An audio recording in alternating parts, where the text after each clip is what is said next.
உடல் சூடு அதிகமாக இருப்பதற்கான சில அறிகுறிகள் என்னங்கிறத நம்ம பார்க்கலாம். கண் எரிச்சல் ஜாஸ்தி இருக்கிறது, உள்ளங்கை ரொம்ப ஹீட்டா இருக்கும். நீங்க யாராச்சும் தொட்டா கூட அவங்க ரொம்ப எரிச்சலா ஃபீல் பண்ணுவாங்க, அந்த அளவுக்கு ஹீட் இருக்கும்.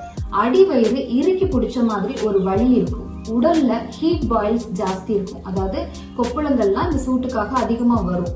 இது போக உடல்ல வியர்வை அதிகமா இருக்கும். வியர்வை அதிகமாகிறதுனால உடல் ரொம்ப டயர்ட் ஆகும், தலை சுற்றல் வரும், தலைவலி வரும். இதெல்லாம் இதுக்கான சிம்டம்ஸ். உடல் வெப்பம் எதன் மூலமாக வெளியேறும்?